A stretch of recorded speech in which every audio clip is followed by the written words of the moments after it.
यहाँ कोई ऐसा नहीं है जो पेड़ से उतरा हो या हल में निकला हो। यहाँ सब माँ के जरिए दुनिया में आया। पहला मकतब माँ की गोद होता है। अगर ये गोद मजबूत होती है ना तो फिर बंदा मजबूत होता है।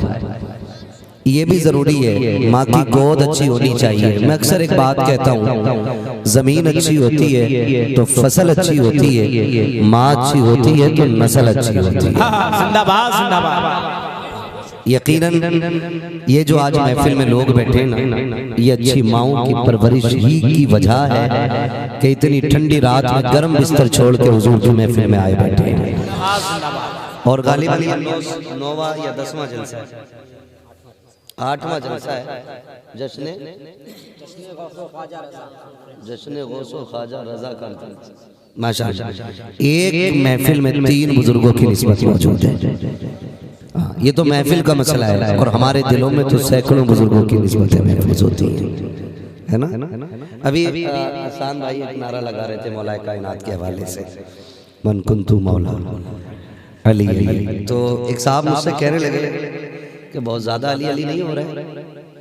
हमारी अपनी जमात के आदमी थे, तो मैंने कहा भाई सुनो यार, एक सीधी सी बात है, तसव्वुफ का एक उसूल है कि जो आपके सिलसिले तरीकत के बुजुर्ग हो ना, उन्हें ज्यादा ही याद करना चाहिए। मौलाए कायनात सिलसिले तरीकत में हमारे आते हैं, और सिलसिले कादरिया मौलाए कायनात से चल के आता है। तो इसलिए कादरियों पे लाजिम भी है कि वो अली अली कसरत से किया करें। और रह गई बात दर्जों की और रुतबे की, मकाम की, तो ये अहले सुन्नत का बिल इत्तेफाक इजमा है कि अफजलुल बशरी बादल अंबिया बित्ताकीक अमीरुल मोमिनीन अबी बकर। जिंदाबाद जिंदाबाद जिंदाबाद। इससे किसी को इनकार नहीं है। पहला नंबर हजरत थोड़ा तवज्जो से सुनो भाई, हो जाती है कभी कभी मिस्टेक। हाँ, तो ये हम सुन्नियों का अकीदा, और अलादत में मैं पढ़ाया अहले सुन्नत का है बेड़ा पार, असहाबे हुजूर नज्म है और नाव है इतरत रसूलुल्लाह की। हम हुजूर की आल से भी प्यार करते हैं और हुजूर के सहाबा से भी प्यार करते हैं। तो ठीक है ना। तो इसलिए भी कसरत से हम अली अली करते हैं, क्योंकि हमारे सिलसिले तरीकत में मौलाए कायनात आते हैं। और ठीक है, तवज्जो है सारे लोगों की। तो बहुत अच्छी महफिल सजी है, अल्लाह तौफीक दे ये बातें समझने। जमीन अच्छी होती है तो फसल अच्छी होती है, माँ अच्छी होती है तो नस्ल अच्छी होती है। सिर्फ मदरसों ने शख्सियतें नहीं बनाई, मदरसों ने शख्सियतें बनाई नहीं, मदरसों ने शख्सियतें सवारी हैं। बनती शख्सियतें माँ की गोद से हैं, ये याद रखिएगा। शख्सियतें माँ की गोद से बनती हैं। माँ पारसा होती है ना, तब बेटा अख्तर रजा पैदा होता है। माँ मुत्तकिया होती है तो बेटा मुस्तफा रजा पैदा होता है। माँ तहज्जुद गुजार होती है तो बेटा अहमद रजा पैदा होता है। ये माओ का बड़ा किरदार रहता है, माओ का बड़ा किरदार रहता है। लेकिन आज सबसे बड़ा फुकदान माँ की गोद का है। फुकदान का मतलब ये नहीं है माँ की गोद नहीं मिल रही बच्चों को, और ये भी है कि बच्चों को उतनी माँ की गोद नहीं मिलती जितनी हम जैसे खुशनसीबों को मिल गई है। ये भी क्लियर है। इसलिए कि पहले जब बच्चे रोते थे ना, तो माँ उठाती थी, सीने से लगाती थी, कभी गुड्डू, कभी पप्पू, कभी चांद, कभी सूरज, कभी लाल, कभी जिगर का टुकड़ा, इतनी बातें कहती थी। आज बच्चा रोता है ना तो अम्मा टुनटुना बजा के हाथ में दे देती थी। मोबाइल उठाया और दे दिया। अब जिसे ये तमीज नहीं है क्या, जो नौमौलूद बच्चे होते हैं ना, ये कुदरतन फितरतन उनकी आदत होती है कि वो नई आवाज की तरफ कान लगाते हैं। नई आवाज की तरफ कान लगाते बच्चे और ध्यान देते हैं ये है क्या। जरा सोचो तो सही, जिन बच्चों के हाथ में हमने ना म्यूजिक लगा के मोबाइल दे दिया, क्या वो आने वाले दौर के गजाली बनेंगे, जामी बनेंगे? बोले अगर बेटी है तो क्या राबिया बसरिया बनेगी? नहीं बन सकती ना, क्योंकि हमने बचपन ही में उसके हाथ में म्यूजिक दिया है। वो माएँ कितनी अच्छी थी, जब बच्चे रोते थे तो कुरान पढ़ के सुनाया करती थी। जिंदाबाद। दिल के फपोले जल उठे सीने के दाग से, इस घर को आग लग गई घर के चिराग से। आज चूंकि शबे मेराज भी है, बड़ी अजमतों वाली रात है, जिस रात में मेरे नबी ने जमीन से अर्शों का सफर फरमाया है। मैं कुछ बताना चाहता हूँ। कुरान कहता सुब्हानल्लज़ी अस्रा बिअब्दिही लैलन मिनल मस्जिदिल हरामी इलल मस्जिदिल अक़सा। जी ये एक सफर है जिसका तज़किरा कुरान ने किया, मस्जिद हराम से मस्जिद अक़सा तक। मैं उसी अक़सा के हवाले से अगर बात करूं तो एक दिन जब सलाहुद्दीन अय्यूबी ने उसी मस्जिद अक़सा को फतह किया था और बड़ी हसरत भरी निगाह से देख रहे थे मस्जिद अक़सा को, तो जो दुश्मन इस्लाम कैदी बने थे उन यहूदियों ने कहा था सलाहुद्दीन क्या देख रहे हो, आज बहुत खुश हो ना कि तुमने बैतुल मुक़द्दस फतह कर लिया। कहने लगे हाँ, आज रब के करम से मैंने इस जमीन को फतह कर लिया है और तुम्हारे जैसे नापाक कब्जे से मैंने इसे निकाल लिया है। तो एक यहूदी ने कहा था कुछ दिन की बात है, फिर हमारा ही झंडा इस पर लहराएगा। ये एक यहूदी ने कहा था कुछ दिन की बात है, फिर एक दिन इस पे हमारा ही झंडा लहराएगा। तो सलाहुद्दीन अय्यूबी ने कहा था अगर तुम फिर कब्जा करोगे फिर बचाने के लिए कोई सलाहुद्दीन अय्यूबी आ जाएगा। लेकिन रुक के मैं एक बात कहूं, जो बात सलाहुद्दीन अय्यूबी ने इतनी कही ना, आज तुम कब्जा कर लो, आज हमारा कल तुम्हारा, और फिर कोई सलाहुद्दीन आएगा। तो उसने बड़ी बात कही, उसने कहा सलाहुद्दीन अब कोई सलाहुद्दीन नहीं आएगा। कहा तुम कैसे कह सकते हो? उसने कहा अब हम तुम्हारी कौम से वो तहारत और पाकीज़गी छीन लेंगे जिसकी बरकत से अल्लाह गोद में सलाहुद्दीन अय्यूबी बनाता है। ये यहूदी ने बात की और वो अपने मकसद में कामयाब हो चुके हैं काफी हद तक। वो अपने मकसद में कामयाब हो गए। आप कहेंगे कैसे? आप देखो तो सही, आज पर्दा कितना है, हया कितनी है, मुझे बताओ बुजुर्गों का एहतराम कितना है।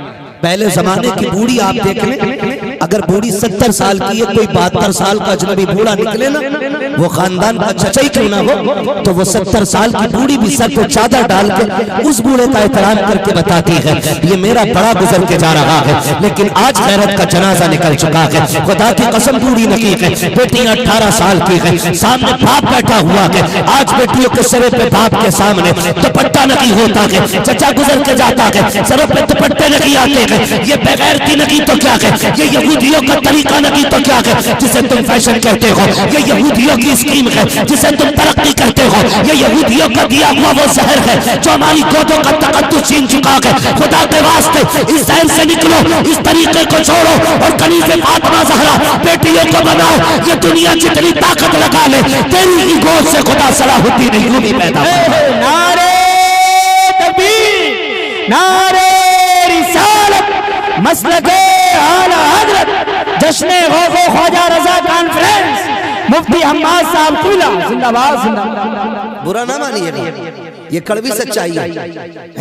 पहले गांव महफूज थे भाई, इसका थोड़ा इको कम करो, इसे आवाज इतनी दो कि ये आवाज संभाल सके। ये दब रहा जब मैं बोल रहा हूँ, तवज्जो है ना सारे लोगों की। आज पहले ये बवाल सिर्फ शहरों में था, अब गांव में भी आ गया। मैरिज हॉल, मैरिज हॉल से मुझे इख्तिलाफ नहीं, मगर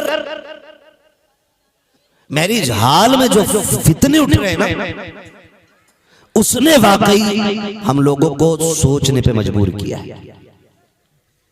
पहले शादियां हो जाती थी, पता ही नहीं चलता था औरतें कितनी आई हैं और बच्चियां कितनी हैं शादियां। और आज कंडीशन ये है कि मर्द और औरत सब का खाना एक जगह है और गैरत का कहीं भी पता नहीं चलता है। जब तमाशे कम थे तो दिखावे भी कम थे, अब जब तमाशे ज्यादा हो गए तो फैशन भी हद से ज्यादा बढ़ गया। माफ कीजिएगा, जितना बड़ा अमीर है बेटियां उतनी ही ज्यादा बेगैरत होती जा रही है। गरीब की बेटियां पैबंद लगा के दुपट्टे ओढ़ लेती हैं, अमीर की बेटी के पास 10,000 का सूट तो होता है लेकिन 2 टके की उसके सर पे चादर नहीं होती है। क्योंकि वो जो उसने बालों पे डिजाइन में बनाया हुआ है ना, वो किसे दिखेगा? हाँ हजरत, वो जो उसने फैशन लिया हुआ है वो किसे दिखेगा? फैशन लिया क्यों? क्योंकि बाप के पास कसरत से पैसा था, 10-5 हजार ब्यूटी पार्लर वाले को दिए और फैशन शो में आके बैठ गई। हद हो गई यार। अब तो रिश्ते भी ना ऑन द स्टेज हो रहे हैं। क्या है, क्या बोलते हैं उसको, नहीं वो एंगेजमेंट, इसमें सगाई। हाँ, सगाई ने भी मुसीबत खड़ी कर दी है। ये कोई रस्म नहीं थी पहले, लेकिन अब धीरे धीरे ये सारी बढ़ती जा रही है।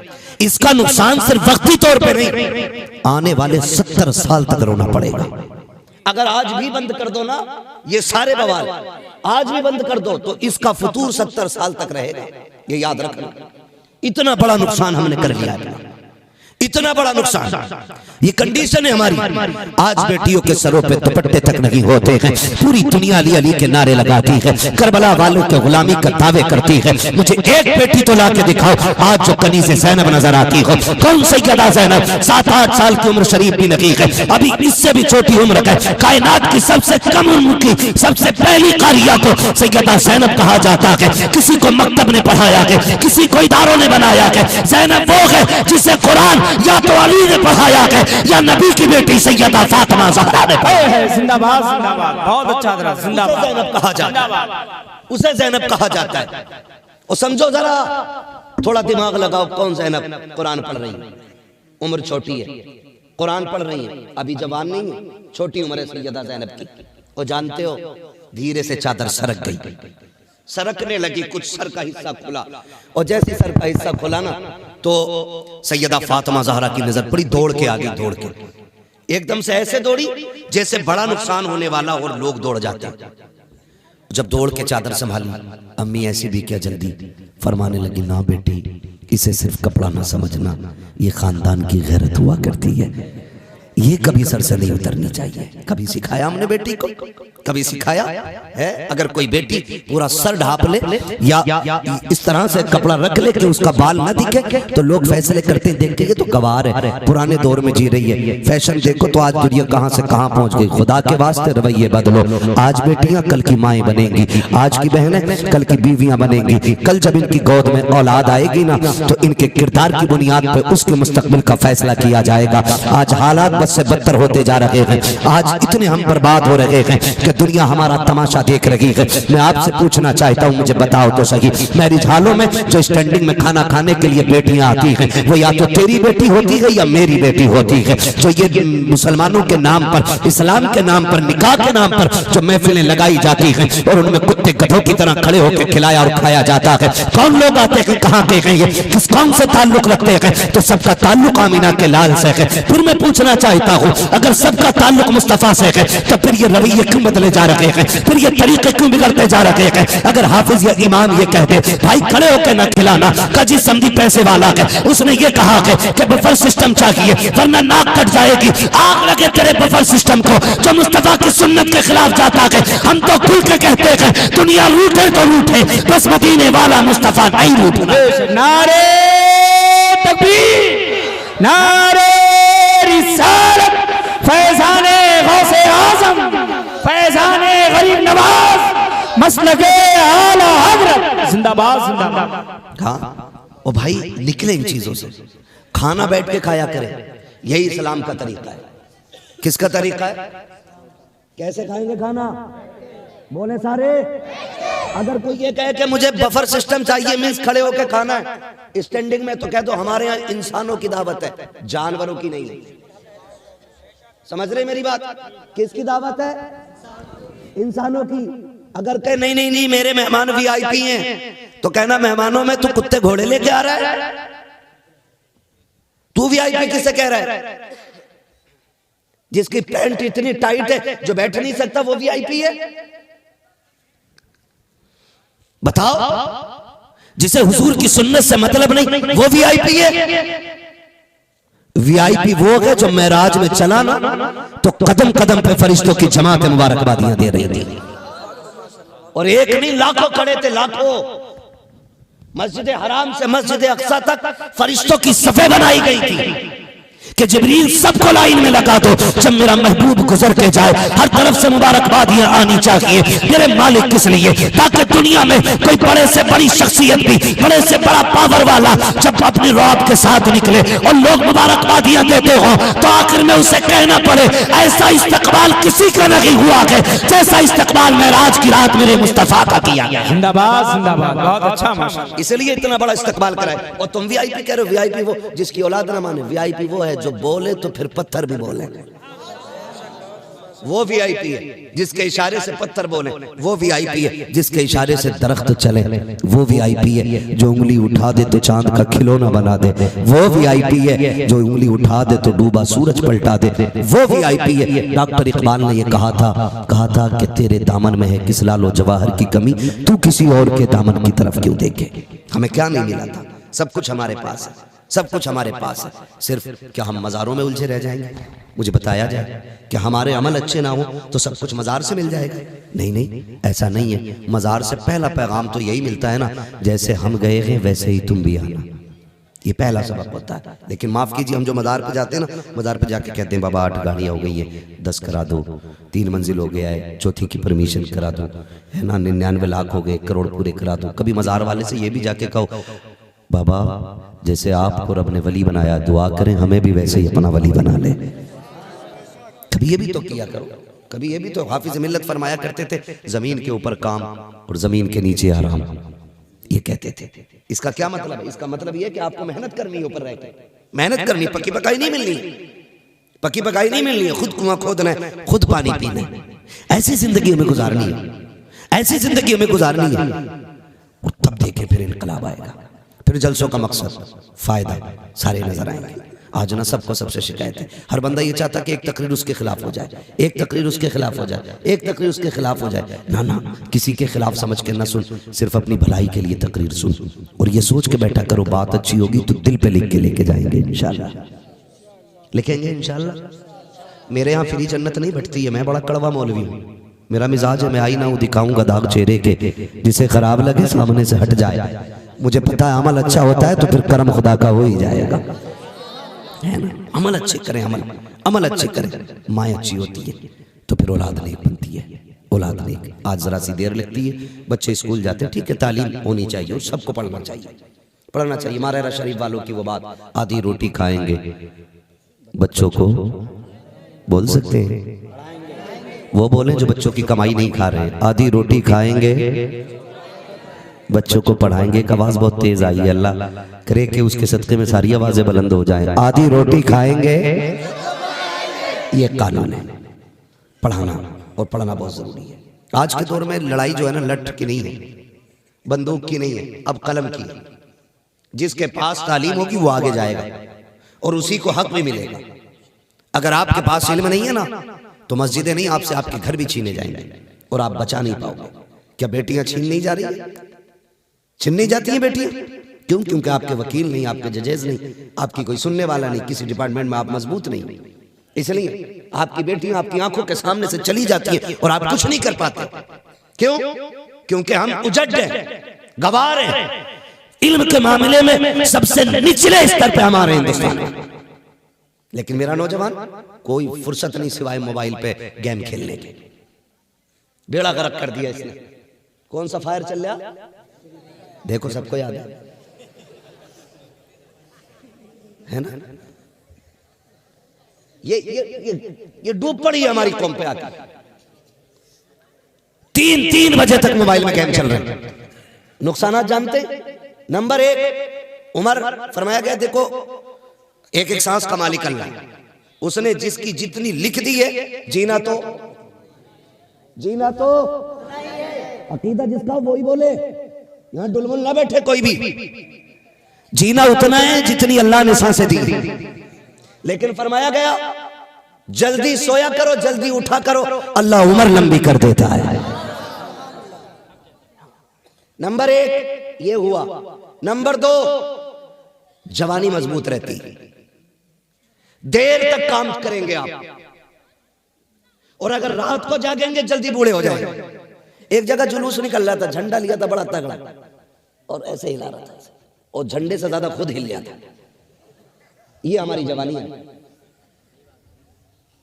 ये बताओ मुसलमानों को हुजूर ने कहा कि अखाड़े बनाओ, जोर आजमाई करो, यानी कि आप वर्जिश करें। और वर्जिश का फुल प्रोजेक्ट नमाज है, मुकम्मल वर्जिश नमाज है। खुदा चाहता है मेरे बंदे से हथियार रहे, लेकिन बंदा फ्री फायर उसमें लगा पड़ा। डर लग जाता भाई, कभी निकलो आवाज अचानक आने लगती है, पता ही नहीं चलता किधर से। डर लग जाता, सिर्फ एक ही आवाज, रुक रुक और मार मार। अभी अकेला बंदा कोई जा रहा रास्ते से, पीछे से मार मार मार, वो सोचेगा लग रहा है पीछे से कोई लग गया। तो ये चीज है।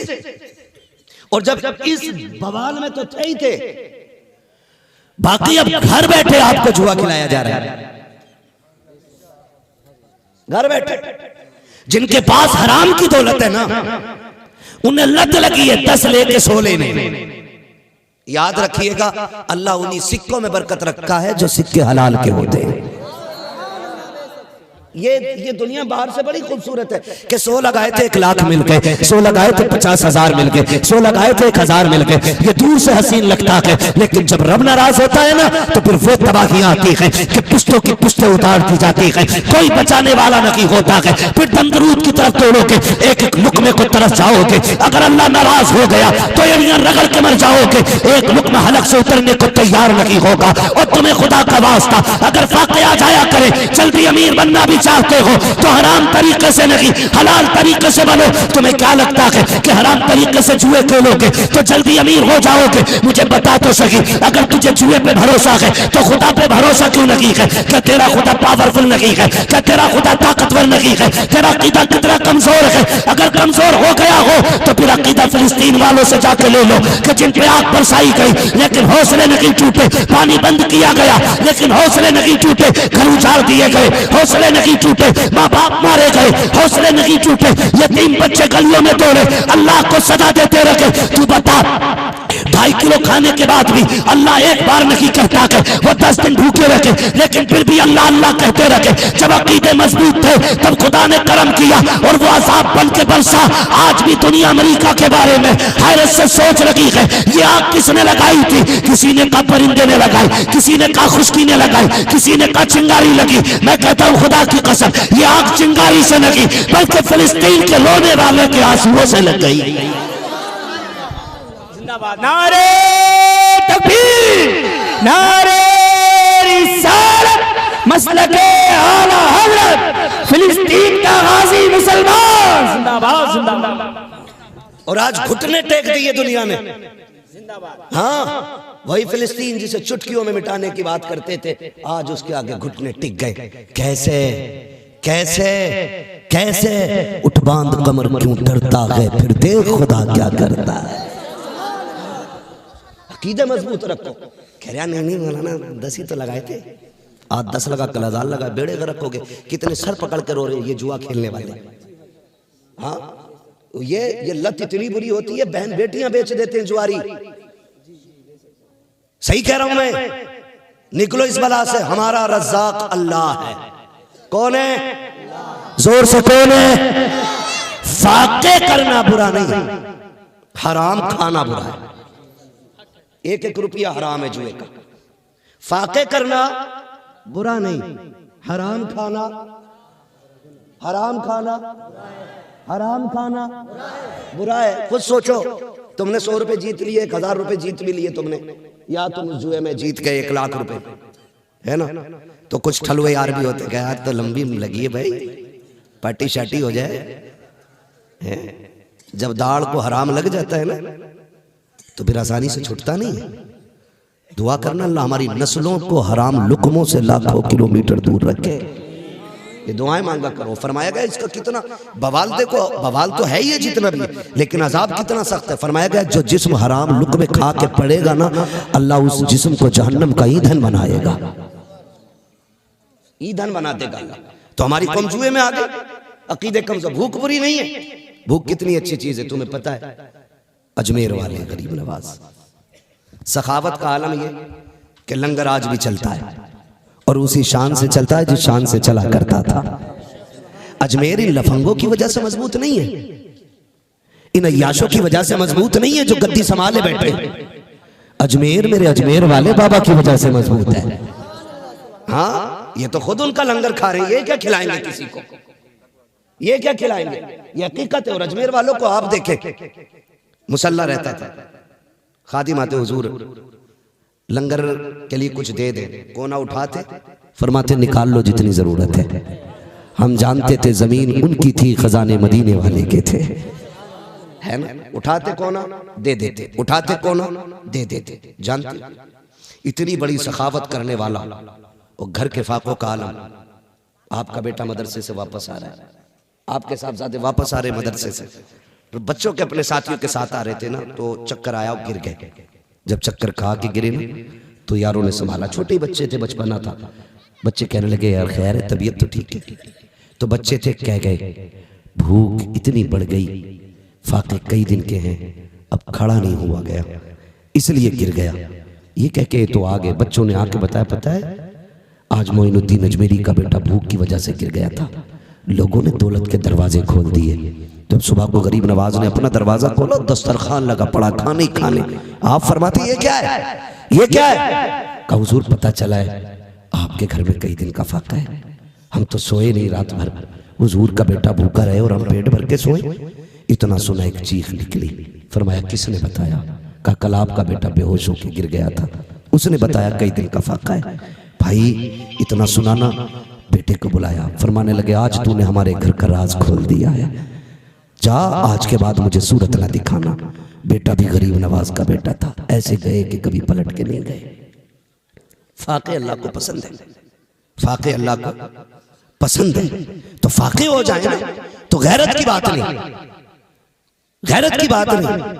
मैं तो कई बार उन बच्चों से कहता हूं ना, कई बार पूछो तुम्हारा अब्बा क्या करता है, कहता जी क्या करता कराते हैं हमारे अब्बा, शर्म लगे बताता हुए भी, क्या ना भट्टे पे ईंटें उठाते, शर्म आती है, रक्षा चलाते, शर्म आती है, ठेका लेते हैं सफाई का।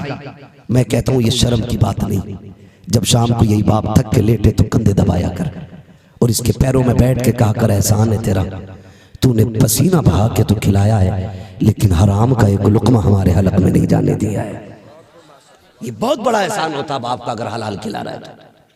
वरना रह गई बात पैसे की, तो पैसा तो रंडियों के पास भी है, नचनियों के पास भी है, इस पे क्या इतराना है और इसकी तरफ क्यों भागना है। कई बार ना कदम बहक जाते हैं, बहक जाते हैं हम लोग, ना जाएं ना जाएं। अगर दिक्कतें आ भी रही है ना तो फिर हराम की तरफ नहीं जाना, मस्जिद की तरफ जाना है। किधर जाएंगे? मस्जिद की तरफ जाएंगे। रज़ाक कौन है? सारे बोले रज़ाक कौन है? अल्लाह ऐसा रज़ाक है जो पत्थरों के अंदर कीड़ों को हरे पत्ते अता कर देता है। जो कीड़ों को रिस्क दे सकता है वो अशरफुल मखलूकात को रोजी नहीं दे रहा है। क्यों इतना कच्चा सोचे बैठे हो? क्यों इतना कच्चा? कहने मौलाना बड़े दिन मेहनत करके देख ली, जाते वहीं रहे, और जब से इनसे मिले ना रातों रात अमीर बना दिया इन्होंने। हाँ ये मसला है, ये सोच है हमारी, रातों रात अमीर बना दिया। इस तरह की बातें हम करते नहीं। नौजवान, तुझे तो हुजूर के दीन के लिए जवानी दी गई थी, तुझे तो रातों के सजदों के लिए जवानी दी गई थी, तुझे तो मुस्तफा की दीन की वसात के लिए जवानी दी गई थी। हमने अपनी जवानियों को बर्बाद कर लिया, या तो जुए में जाके बर्बाद हो गए या तमाशों में जाके बर्बाद हो गए। खुदा की कसम खा के कहता हूँ, बड़े से बड़ा मंत्र और बड़े से बड़ा तंत्र और बड़े से बड़ा उसूल, बड़े से बड़ा साधता, बड़े से बड़ी फैक्ट्री, बड़े से बड़ा कॉलेज, बड़े से बड़ा स्कूल तुझको वो यूज नहीं दे सकता है जो रात का एक सजदा तुझको खुदा की बारगाह में इज्जतें अता करा सकता है। कोशिश ये करें कि हम अपने रब को राजी करेंगे। आज शबे महराज है ना, आज शबे महराज भी है ना, हम तो ठेका ही लिए बैठे। हाँ देखा जाता है यार,